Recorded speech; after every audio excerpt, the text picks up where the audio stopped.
Eh bien, bonsoir à tous. Nous avons ce soir l'honneur de recevoir János Havasi, qui est le nouveau directeur de l'Institut hongrois, qui a bien voulu venir honorer de sa présence notre soirée des Mardis hongrois. On travaille depuis plusieurs années avec l'Institut hongrois, l'association des Mardis hongrois. Donc, c'est une association informelle où on se réunit toutes les 2 semaines dans un café. Pour nous, l'Institut hongrois, c'est un pôle de culture qui est important pour nous, qu'on a réussi à développer au fil des années avec les 2 précédents directeurs, András Derdak et Ablonci Balázs, d'excellentes relations, et toute l'équipe de l'Institut hongrois, c'est vraiment des gens formidables. Enfin, moi, j'ai des très bonnes relations avec eux. Je pense que nous tous, on a des très bonnes relations avec cette équipe. Enfin, moi, je connais l'Institut hongrois depuis 2 générations de directeurs.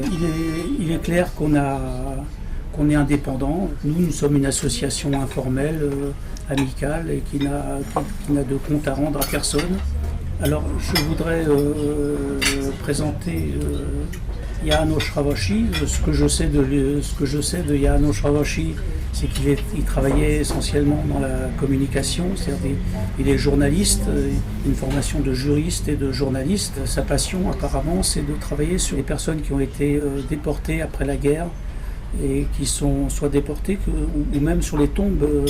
Je vais lui laisser nous expliquer son travail.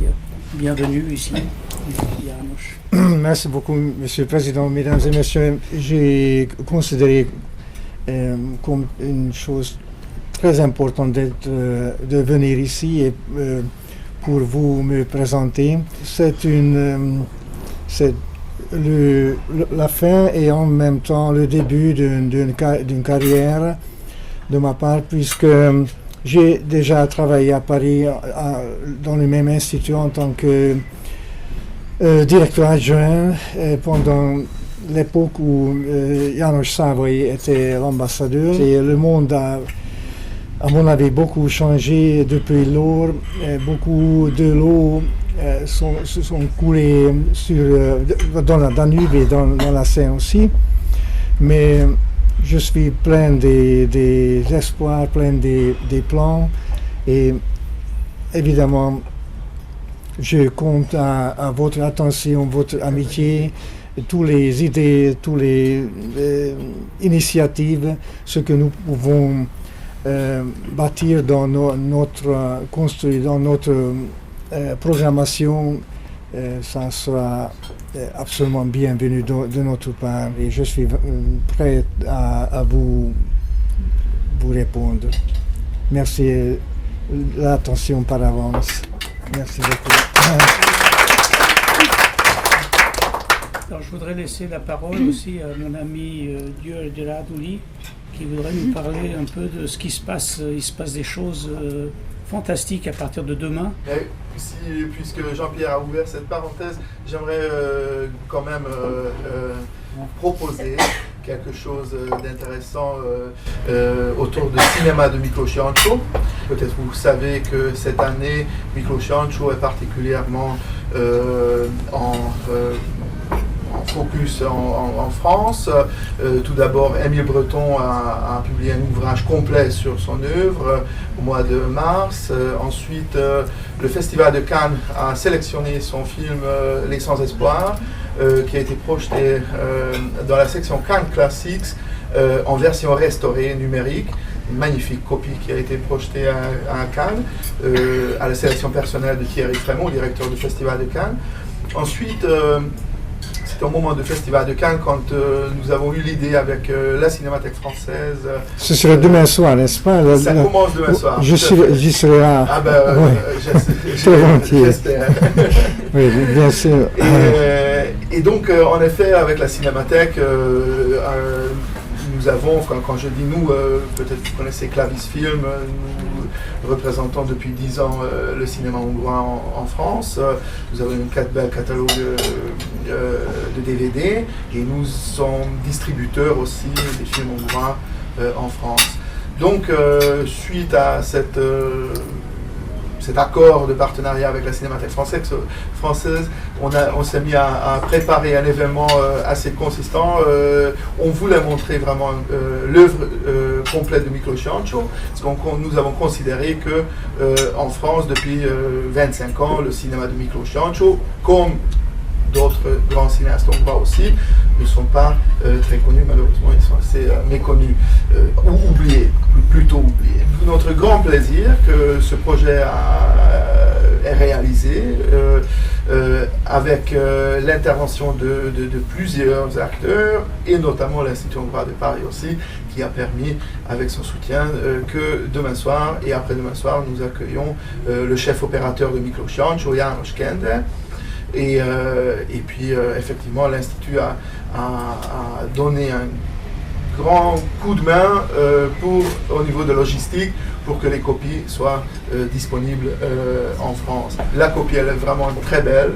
La restauration a été faite par les archives nationales de films en Hongrie et avec le soutien du Fonds national de films. Ils ont fait un très bon travail. Donc la première du film sera le 11 novembre et on remettra Miklós Jancsó dans le quartier latin. Donc le 11 novembre, le film sera sorti au cinéma Reflet Médicis dans la rue Championnet.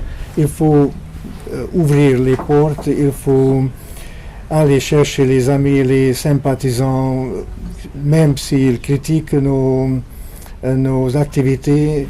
Il y aura une année de Bartók, de Széchenyi, Rákóczi, que nous devons célébrer évidemment.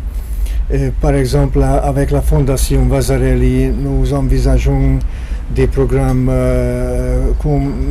Vous savez que nous avons ici André Vasarely, le fils de Victor, tout au bout de la table. Ah, bonsoir, monsieur. Donc c'est vraiment un contact très, très important. Et Aix-en-Provence, la mairie et la ville a consacré toute l'année aux relations avec Pécs, la ville de Pécs. Nous envisageons une remarquable exposition de journée si nous pouvons trouver les manières financières, exposer une matière importante dans l'Institut hongrois et à Aix-en-Provence aussi. Avec le musée de Luxembourg, nous aurons toute une série de coopérations. Ce marin qui robote, le monde du goulag sera présenté lors d'une exposition où nous voulons présenter non seulement les images ou bien quelques feuilles de papier, mais des objets non plus qui dérivent de Sibérie ou bien du bassin de Donetsk, et bien sûr des films qui l'ont préparé dans les départements russes autour de Tcheliabinsk, Perm, en Bashkirie. Et évidemment le 56, donc ça sera aussi un anniversaire 60e de la Révolution d'octobre. Nous voulons bien sûr inviter les œuvres des chefs personnages, soit artistes, soit combattants. C'est pour les 60 ans oui. De l'année prochaine. Oui. Donc nous devons trouver des sponsors qui subventionnent les expositions, mais évidemment c'est le devoir de l'État hongrois de subventionner la majorité de ce programme. Je voudrais saluer une personnalité, excuse-moi. Je voudrais saluer une personnalité qui est là-bas au fond, qui est une romancière connue, qui a écrit Le Petit Futé de Budapest, Le Petit Futé de la Hongrie, et dont le livre est lu jusque sur les bancs de l'Assemblée nationale. Un député en train de lire Le Petit Futé de la Hongrie. futé, c'est quoi? Le Petit Futé, c'est un guide. Ah oui, c'est Hélène Bienvenue qui est parmi nous ce soir et qui est la responsable de ce guide de la Hongrie. Ah bon? Et puis par ailleurs, elle est journaliste et elle couvre la Hongrie et d'autres régions, la Pologne peut-être, je ne sais pas. Elle se promène un peu partout, en ex-Yougoslavie aussi. Ah bon? Et je suis plutôt plus souvent à Budapest qu'à Paris d'ailleurs. Plus souvent à Budapest. Oui.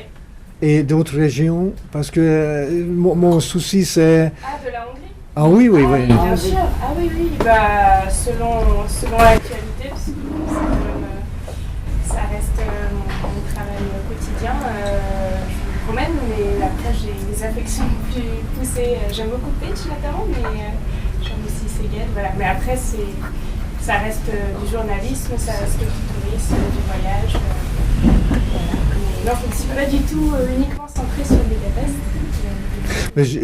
Moi, je suggère d'aller dans le sud de Transdanubie. À mon avis, c'est une région assez mal connue, mais si on considère, par exemple, nous regardons le Drava, le fleuve Drava, qui est pratiquement le dernier fleuve net, pur en Europe, pas pollué, et compléter les forêts du Danube qui poursuivent en Croatie le Kopač, donc sur les champs de copage, où la végétation est vraiment unique. Les vignobles de Villagne, le bain thermal de Horkagne, etc., etc. Ce qui manque, malheureusement, c'est la concentration des événements et des vues touristiques. Tout le monde, dans chacune de ces villes, lutte pour l'attention, mais il y a une volonté concentrée, une volonté commune qui pourrait ramasser les idées et les initiatives dans une unité qui peut être remarquable à l'étranger, pour les Japonais aussi, pour n'importe qui. Le plus grand empereur des Turcs, les musulmans, il est mort à Szigetvári. Personne ne sait pas, au courant, ni de tourisme, c'était les Turcs, le gouvernement turc qui a établi une grande sculpture à Süleyman, oui. C'est pas les Hongrois qui ont... non. Et c'est en face il a 10 mètres, les deux visages, une énorme sculpture, face Süleyman et Nicolas Zrinski, Zrínyi Miklós.